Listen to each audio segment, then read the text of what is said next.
平安，今天9月6日，我们一起到主的面前，要一起来敬拜上帝，也让我们预备我们的心来领受上帝的恩典。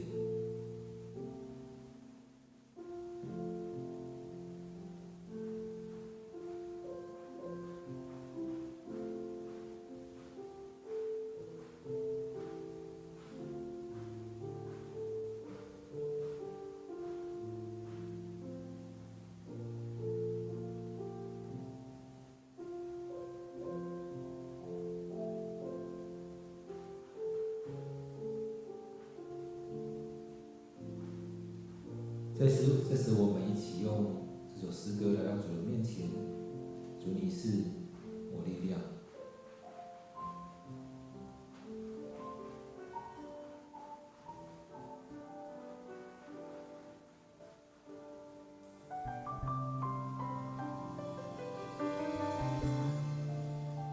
我的诗歌，我的拯救，你是我患难中随时的帮助。众山怎样围绕耶路撒冷，你必围绕我到永远。主，你是我力量，主，你是我高台，坚固还是我心靠你必不动摇。主，你是我力量，主，你是避难所。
主，你是我们的盼望，是我们的力量，我们的生命只在乎你。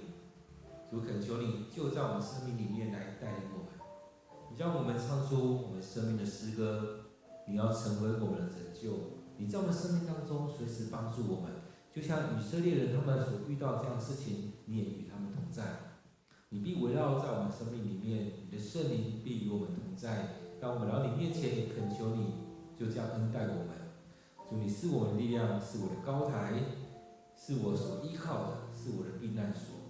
让我在当中面对这所一切不动摇，更加坚信一生一世依靠你。当我们来到你面前，看见这许多现在的事情、过去的事情，也让我们对着未来的事情更加的盼望，更加的有信心。感谢主，你与我们同在。主，我们要将今天的聚会仰望在主你手中。感谢主，愿主你带领我们。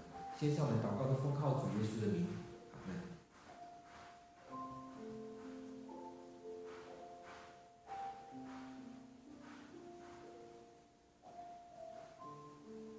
今天9月6日，我们要一起读的经文在尼希米记第4章第1节到第14节。尼希米记第4章第1节到第14节。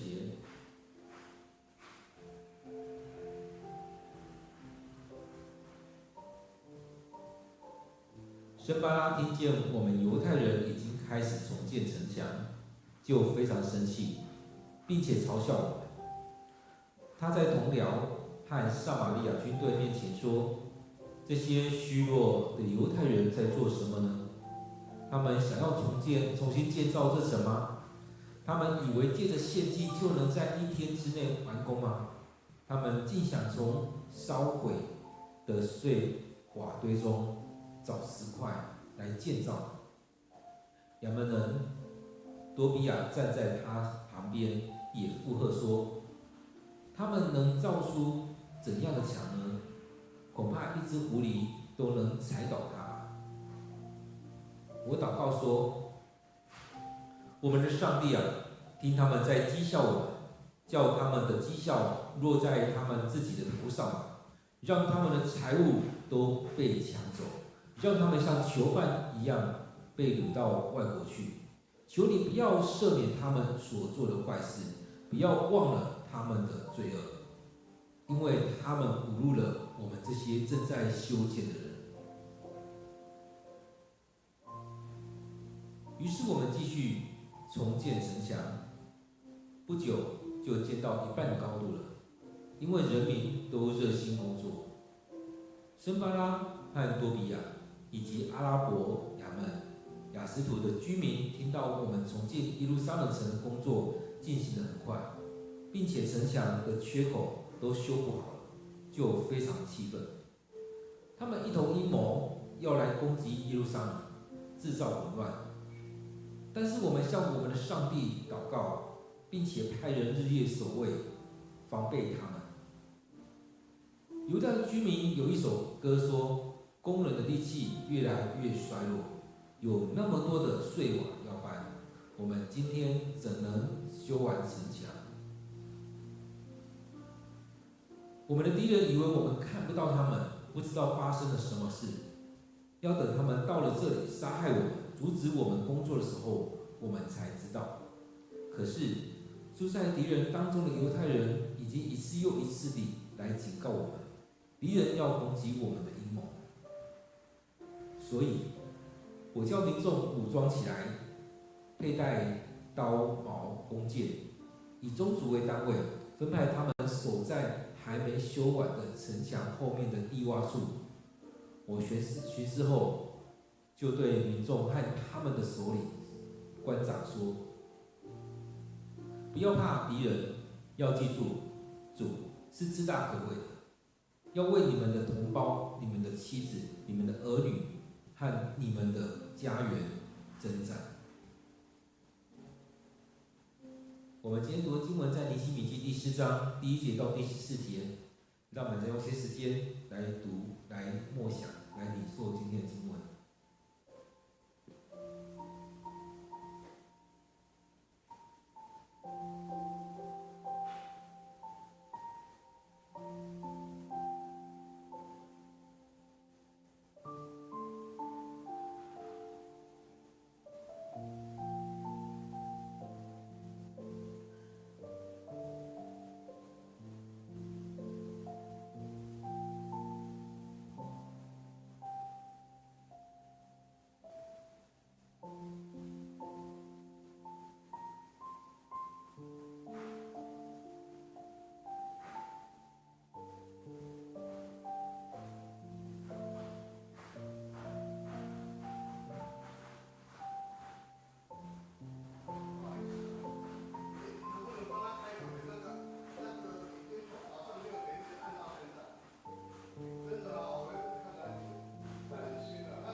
面的经文的时候，应该会觉得，好像前面一章不是已经盖完了吗？怎么这边好像又开始在重建？看起来感觉第4章跟第3章是一种类似平行的经文。前面在讲的是怎么样去分类工作，怎么样来重建城墙。而在第4章里面讲到的是在第3章的过程当中衍生出来所发生的一些事情。而在这里面也让我们看到，其实很多时候我们在做一些事情的时候，也是会有一些这样的事情在发生。所以让我们去思想，当我们在认真做事情的时候，当我们领受到上帝的启示，当我们要在做这些事情的时候，我们所面对到这些事情，我们该怎么样？其实也可以让我们去思想到，在我们生命里面，其实并不是只有一件事情在发生。当我们在做一件事情的时候，同时也会有好几件事情同时在发生。所以这也是一样，当他们在建造圣殿的时候，就这么顺遂吗？也让我们看到，并不是如此而已，并不是单单只是很顺遂的把这样的事情做完。许多时候，我们喜欢看到的是第3章的脉络，大家同心合意的把耶路撒冷城的城墙重新修造起来。然而，我们并不喜欢看到的是第4章的这种状况。当我们在努力工作的时候，却有许多外部跟内部的心理战。这许多话临到我们的时候，其实都很不舒服。当我们在努力做的时候，很多人会跟你说啊，你做这没用啊，你怎么样，讲了一大堆话。但是在这2年的时候，我相信大家都听到一些事情，也就是当我们在做的时候，而别人在说那些话，表示你做的是对的。其实有时候我们说一些话，别人很不舒服的时候，其实在讲说你所做的是对的，你所说的有说中。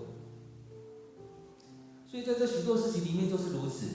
当我们在面对这一些的时候，我们该用什么样的心态？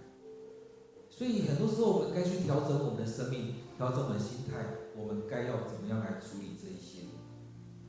因此，当我们在看尼希米记的时候，也确实是让我们的生命去做这许多的调整，去面对这许多我们该面对的，然而选择一个最正确、最好的方式来处理。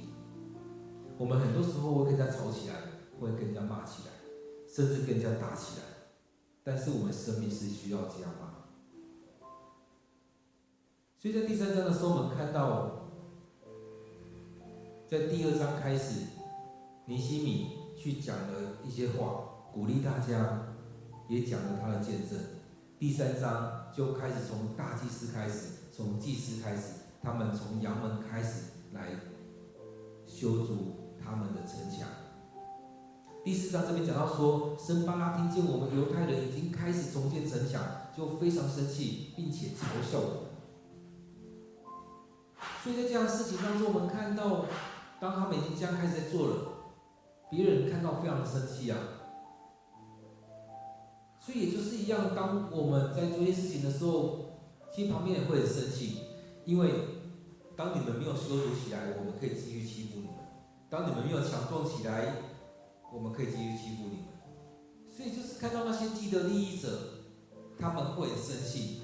当你们能够起来，我们看到很多被欺负的人，当他们有能力起来的时候，那些欺负者，他们的态度就会变了，他们会很愤怒，他们想要把你压下来，他们用各种方式，甚至他们好像会显出很卑微，看都是他们在欺负我们。然而在当中，我们可以看到的是，当你侵占了别人的东西的时候，别人跟你要回去，别人他在欺负你吗？所以在这许多事情里面，我们看到，在这样的经文里面，似乎也看到好像是台湾的处境。当我们开始在操练我们的军队，开始买了一些军武，也很多人说你是要跟人家打架吗？你是要跟人家打仗吗？所以当尼希米他们开始在重建城墙的时候，他们也会开始用各种方式说啊，你们是要跟我们打仗吗？你是要欺负我们吗？你要脱离我们吗？你是不是这城建起来之后，你们要自立为王，你们要自己成为王国，你们以色列要重新站立起来的，你要脱离巴比伦吗？所以当中我们看到这许多事情会一直发生，许多莫须有的事情会一直出来。所以台湾所面对的处境也是如此。当我们要开始强健我们自己的身心的时候，有很多这样攻击你到你，你要怎么去面对这些？你要去附和那些攻击吗？我相信有很多以色列也是在附和那些森巴拉他们的话，台湾人也有很多人在附和那些欺负我们的人所说的话。然而在当中，你有没有看清真正的状况？我们是被欺负的，我们在操练自己的身体，我们要让自己强壮。我们强壮不尽然是要去欺负别人，我们强壮并不是要怎么样，而是让我们强壮去保护我们自己的家人，保护我们自己这块土地。所以当中我们看到耶路撒冷城建造起来，重新建造起来之后，这第一个要务就是我们照顾好我们自己，不用再让外面的人来欺负我们，不用再让那些野兽来欺负我们。当我们围起来之后，我们做起来之后，我们的生活就不是那么大的问题了，我们就不用再担忧这些。所以许多情况真的是我们可以去思考的，可以去思想的，在这生命里面，我们要怎么去处理这一些。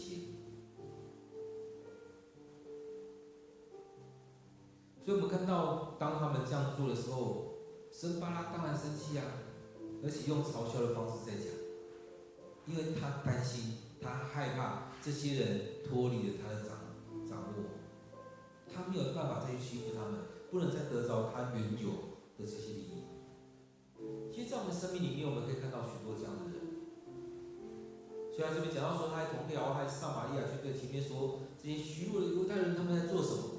他们想要重新建造这城吗？其实这当中可以看得出来，这当中也可以再讲到出来，就是过去的犹太人他们确实是虚弱的，因为他们不敢，因为他们这时候算是被捕了，他们被灭国了，所以他们已经是一个附属一个殖民地，所以他们是软弱的，他们没有兵力，他们没有办法去做什么。而且当中也过了这么多年，这几十年，这么长久的时间，他们要重新建造这城吗？他们有这样能力吗？所以在当中，我们看到这样的人，他们在讲的是在嘲笑他们，但是也在讲他自己心里面的担忧。许多时候，我们看到那些欺负我们的人，看到这许多人在讲的事情，其实我们可以听得出来，他们是在担忧他们原本的利益消失了，他们所抢夺的这些消失了。当我们在看小叮当的时候，其实我们可以看到季安或者说胖虎，他一直欺负人，但其实他的生命里面可以看到是软弱的，是害怕，他唯有去欺负大雄，去欺负他旁边这些人，所以他才能感觉好像自己有能力。所以我们可以看到很多人是这样子，他只有去欺负别人，去展现出好像他有能力，但是我们可以清楚看到他是软弱的。他继续说，他们以为借着献祭就能在一天之内完工吗？也在讲说，他以为靠着他们上帝就有这样神迹吗？他以为他们的神有多厉害？这不也是很多人在挑战你的吗？你祷告有用吗？你们上帝真的能够有这样神迹奇事吗？你以为你们上帝有多厉害吗？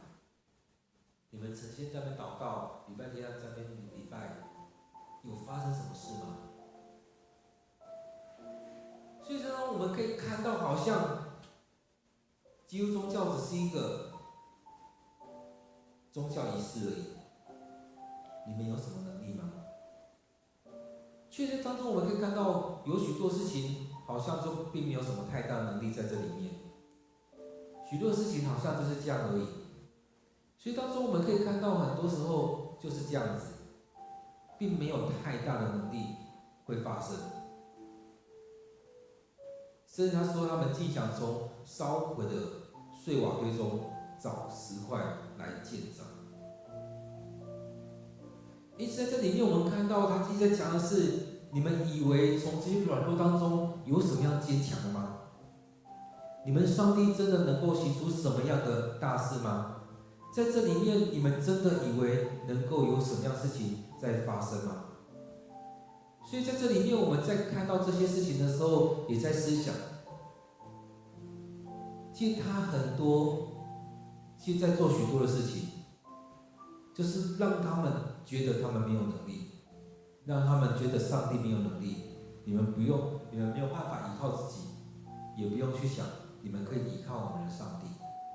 你们这些东西，你们也没有一些好用的东西可以来使用。因此在这里面我们可以看到有许多事情在这当中。当然他在讲到说他在同僚和撒玛利亚军队前面讲这些话，其实也在讲一些笑话。当然也可以在觉得他是不是也在他的同温层里面在说这些话。所以当他讲这些话的时候，他们应该也会在那边笑得很开心，也在那边笑他们所发生的事情。有可能他们平常也是在讲这样的东西，所以很自然的事情好像就会这样发生，他们就会去这样讲。而当他这样讲的时候，旁边有一些人过来搭他的话，所以这边看到说有这样多比亚在他旁边也附和说，他们能造出怎样的墙呢？恐怕一只狐狸都能踩倒他吧。所以他讲的也是你们的上帝，其实他们的上帝没有能力啊，他们能够做什么？他们软弱，他们能够做什么？他们造出的墙应该是很糟的墙，随便一只狐狸都能踩倒了，随便一个小孩子去踩一下、去推一下，墙就倒了。所以在当中，当他这样讲的时候，也可以看到这军队似乎也在他们的周遭，应该不是回到他们里面，可能他们的军队已经围在耶路撒冷城附近，但是他们并不敢去攻打。其实这时候，如果申巴拉他带军队去攻打尼希米的时候，其实某个程度来看，他也是在敌对。这当中，他也在敌对那时候的皇上，那时候的王，所以他没有理由去攻打他们。尼希米在那当中当这边的官，其实前面也可以看到尼希米他跟这个皇上关系是很好的，所以才给他这些诏书，让他们其他的这些人不可以乱来。所以在当中，他们也不敢随便攻打，而在当中，或许他们躲在墙的后面，他们怎么样？但是他们离耶路撒冷城并不远，他们不敢这样做，但他们只能用说的去调侃他们，去用言语、用心理战去攻击他们。许多人也真的可以被这样被激起来。很多人真的因为别人一些话被激怒了，可能就因此这样打起来，这样吵起来。但是我们看尼希米，他听到这些话之后，这边继续说：“我祷告说，我们的上帝啊，听他们在讥笑我们，叫他们讥笑落在他们自己的头上吧，让他们的财物被抢走，让他们像囚犯一样被掳到外国去。”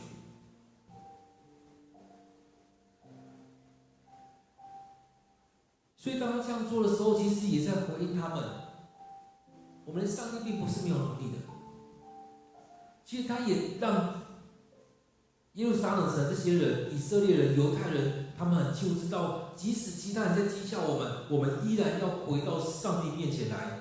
他呈现的是我的生命、我的信仰是这样坚定，不管他们怎么说，我依然依靠上帝。在遇到这样的事情的时候，依然回到上帝面前。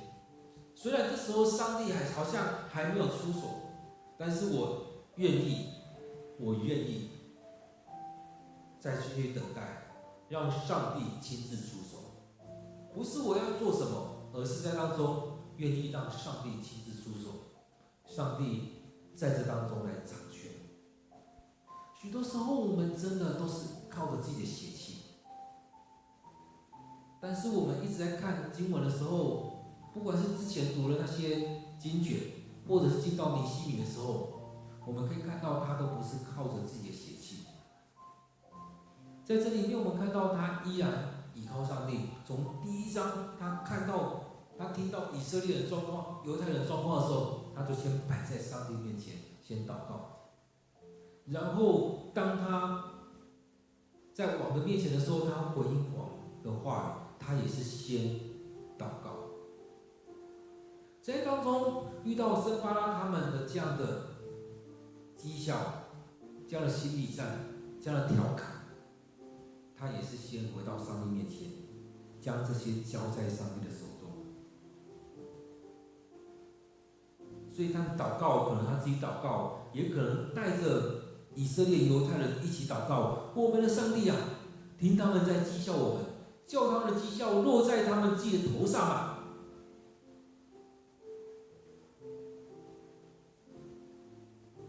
让他们所说的发生在他们自己的身上，让他们财物被抢走，让他们像囚犯一样被掳到外国。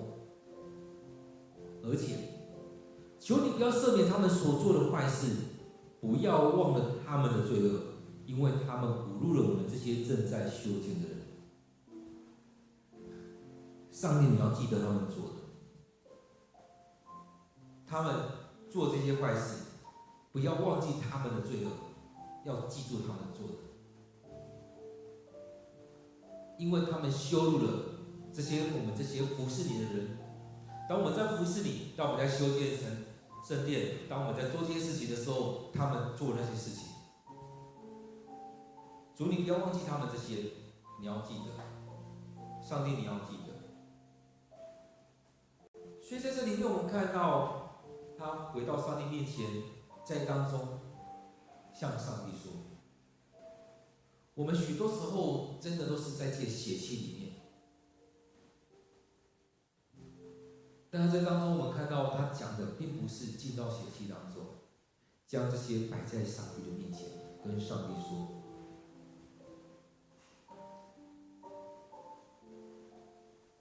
在新约里面有讲到说，不要为自己伸冤，把一切都交在上帝的面前，听凭主怒，让主亲自来出手。太多时刻，我们都是用自己的方式，我们都是自己在当中在处理这一些，甚至吵了起来。但是在这许多事情里面，圣经里面一直要让我们回到上帝面前，听凭主怒。当我们教会在发生许多事情的时候，其实我们也发现，从以前到现在，我们这40几年来，太多意气用事，太多自以为是，我们太少回到上帝面前。我们都觉得我是对的，要听我的，每个人都一样啊，就觉得自己是对的。所以在这里面，我们有没有愿意回来上帝面前，摆在这当中，让上帝来做你们生命的主，来做我们生命的主。所以这里讲到说，求你不要赦免他们所做的坏事，不要忘了他们的罪恶。他们的所做坏事，他们的罪恶是什么？他们在攻击我们，他们在各方面来攻击我们，这时候还用言语来攻击我们，因为他们侮辱我们这些正在修建的人。所以当中也让我们看到，我们服侍的人被攻击的时候，我们也是一样，交在上帝面前。主啊，他在攻击你的同工，主交在主你手中。亲爱的主，愿主你亲自掌权。当我们愿意摆上，我们会更加的看得清楚这事情怎么发生。我们会更加的顺服在上帝面前，不会只是掉入在那个血气里面。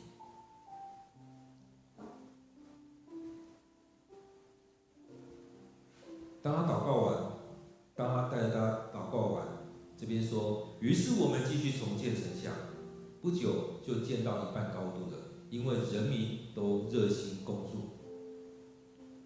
这边在提醒我们是，当有人在煽动的时候，有人在调侃，有人在挑拨离间的时候，更重要是什么？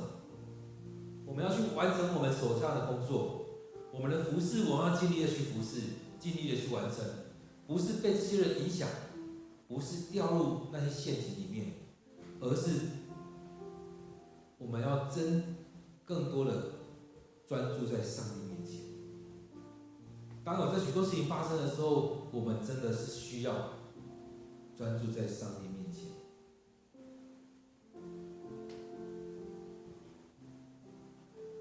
所以，当你分心的时候，你可能就跟他吵起来，甚至跟他打起来。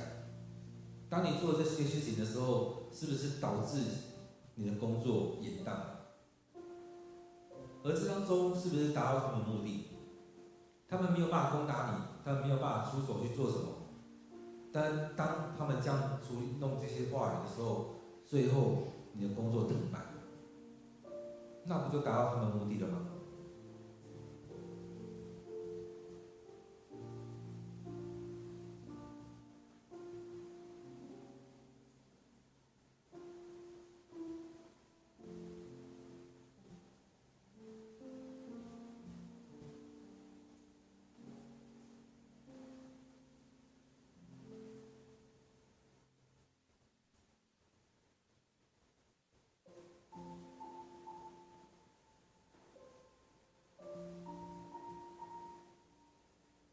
因此，在当中你决定怎么做，这样的决定深深的影响这整个事件。尼希米怎么决定？反击他们吗？跟他们开始口舌之战吗？所以在这里面可以去看，究竟你决定什么。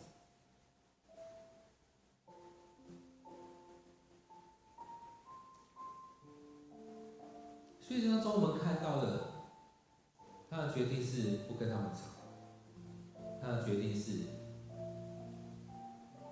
继续做他该做的事。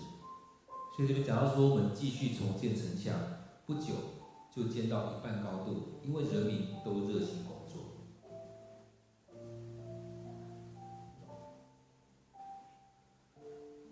所以如果我们这当中去想，如果尼希米开始跟他们吵起来，开始回嘴，甚至开始跟他们打起来，是不是后续衍生出来的问题就更大？而圣殿应该说耶路撒冷城的墙，可能就没有办法建造起来，可能就盖到那边而已。第6节讲到说，不久就建到一半的高度，所以那时候可能开始还不到一半。所以当中，当这样去做的时候，当他吵起来，他的工作势必停了，甚至两边打起来了。然后最后，可能皇帝就说：“你们不要盖了，尼希米你回来，或者是把它革职了。”所以后续这些东西可能都不见了。但是我们看到尼希米的决定就是继续做，不回应他们，他的回应就是回到上帝面前祷告。有没有发现这是更高明的？不为所动。我们也常说，一个巴掌拍不响，就让他这样拍吧。我们继续做我们的，我们继续做我们的，继续的重建城墙，不久就建到一半的高度。而且这边讲到说，因为人民都热心，所以我们刚刚前面第3章所记载那些谁，哪个家族、哪个群体、哪个团队，他们在去建造哪边，他们都热心的参与当中。所以这边讲到说，申巴拉和多比亚以及这这许多地方的人听到我们重建城墙的工作进行得很快，而且城墙的缺口都修补好了，就非常气愤。哇，他们怎么也想不到这么快？前面还在说他们怎么很有能力，前面还说他们那些东西根本不坚固。如果真的他们没有能力盖，他们不坚固，他们上帝怎么样？那他们不用生气啊。所以这当中可以看到，以色列人、犹太人他们所呈现出来的，跟他们在调侃的是完全不一样的。所以这当中，这也是我们这几年在看到，我们努力的做，真实的做。当别人散播了许多谣言、许多善笑的话出现的时候，我们努力做，把它完成，那些谣言就不攻自破了。当我们只是跟他拌嘴、跟他吵起来、跟他打起来，有可能就打输。而在这样过程当中，不就是落入他们嘴巴所说的，他们软弱无力，他们盖不起来，他们盖的墙并不坚固。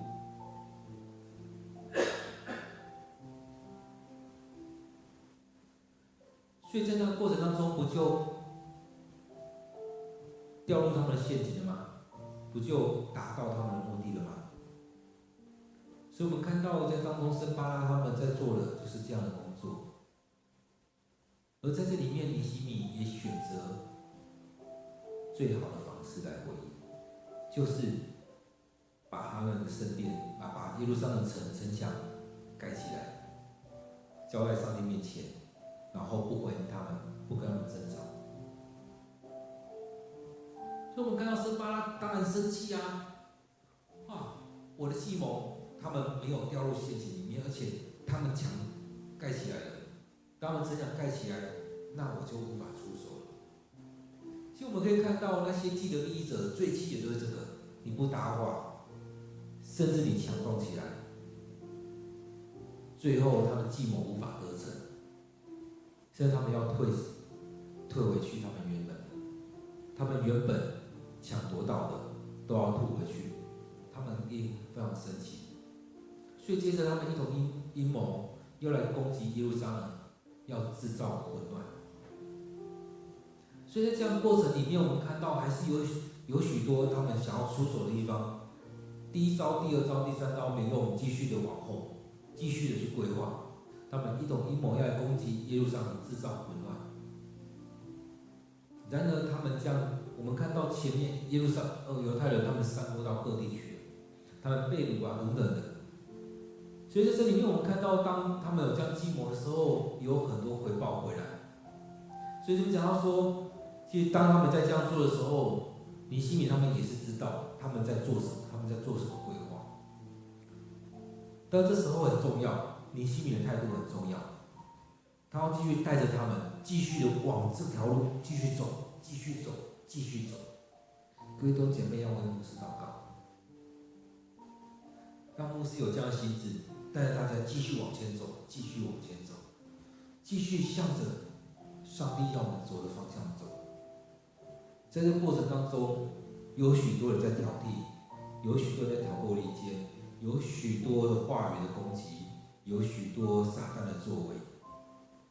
我们看到申巴拉一直在做这样的事情，而在当中，我们看到上帝要我们的，就是持续的往前，持续的往前，持续的来到上帝面前，不再只是陷入在我们的血气里面。许多时候，当我们进到自己的血气当中，会不会进入到那种血肉模糊的情况里面？所以这当中，让我们看到的是，我们需要回到上帝面前来，回来，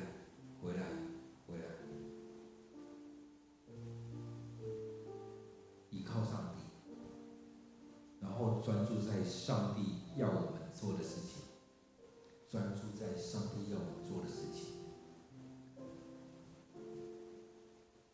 我们感谢主，当我们看到尼希米的时候，让我们看见这一点，专注在上帝要我们做的事情，不要被这许多好的坏的事情来影响而离开而脱队，要让我们专注在上帝要我们做的事情上。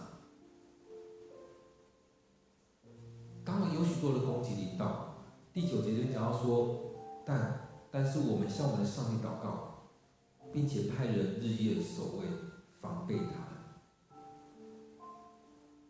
让我们看到他持续的回到上帝面前。不只是如此，该做的还是要做。许多时候我们非常的宗教化，就觉得依靠上帝就好了。对，依靠上帝就好了。但是上帝没有跟你说你该做的事情，你不用做。所以当中我们看到他们要回到上帝面前来，在当中向上帝祷告，依靠上帝，将主权交在上帝手中。而在当中依然要做那些防备，依然要做。许多该做的事情我们要做。上帝不是说依靠我，你什么都不用做。当然，上帝可以自己出手去处理这些，但是他也希望人们能够参与在这当中，做我们可以做的。在我们里面，我们常常只是抓到前面，凡事交给上帝，凡事交给上帝。但是当你没有参与的时候，你只是那个婴孩摇八叉而已。我们看到以色列常是这样，我们看到太多的教会，也可能包含我们自己教会弟兄姐妹也是这样子。因此，在当中我们需要仰望在上帝面前，真的交在上帝面前，而且尽心尽力做我们当做的，我们可以做的，我们要做。所以这边讲到说，派人日夜守卫，防备他们。犹大区的居民有一首歌，工人的力量越来越衰弱，有那么多的碎瓦要办，我们今天怎能修完城墙？这可以看到他们有很大的重担。我们的敌人以为我们看不到他们，不知道发生什么事，要等他们到了这里杀害我们，阻止我们工作的时候，我们才知道。他们以为这样子，但是住在敌人当中的犹太人已经一次又一次来警告我们，敌人要攻击我们的阴谋，已经都跟我们说了，所以我们是知道的。所以我们叫民众武装起来，佩戴刀矛弓箭，以种族为单位，分派他们守在还没有修完的城墙后面的低洼处。我巡视后，就对民众和首领官长说：不要怕敌人，要记住，主是至大可畏的。所以前面这几节让我们看到，他依然派人去守卫他们的家园，一群人继续修建，一群人守卫，保护他们。所以当时我们看到这边讲到说，我们要依靠上帝，要为你们的同胞、你们妻子、你们儿女和你们家人征战，不要怕他们，要依靠上帝。所以这句话讲的也很像大卫在说的：我不怕你，因为我依靠上帝。因此在当中也是一样，这也是要成为我们的态度，不要怕敌人，要记住，主是至大可畏的。所以这当中，让我们去看见，在这些经文里面，有着许多事情在发生。然而，我们看到尼希米，他是专注在上帝面前，他专注在上帝面前。所以很多事情都是如此。在这许多事情当中，我们怎么样来做？我们要真实的回到上帝面前，我们需要真实的依靠上帝。在这许多事情里面，我们需要完全的交托。而在当中，上帝也让我们专注在工作当中。当然，当别人要欺负我们的时候，我们也要去防备别人欺负。所以在今天的经文当中，我们看到这一些，好像在许多的谩骂、攻击、挑衅，但是上帝让我们专注在你的服事，专注在你该做的。许多时候也让我们回来看我们的生命该如何，我们生命该当如何。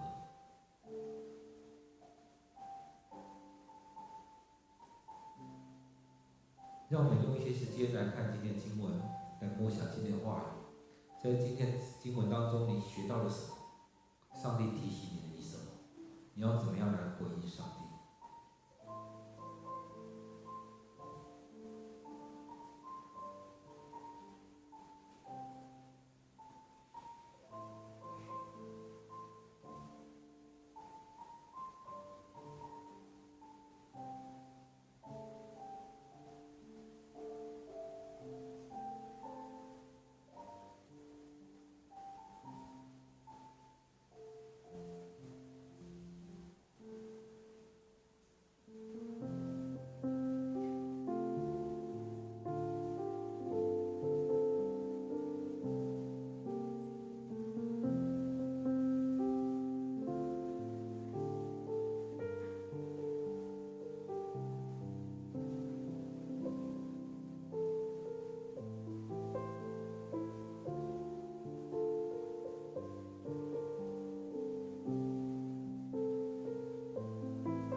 主，我们感谢你的恩典，在我们生命里面有太多的挑战，然而让我们能够专注在你面前，不是被这些话语淹没了，而是让我们在每一次的读经、祷告、灵修当中去经历你。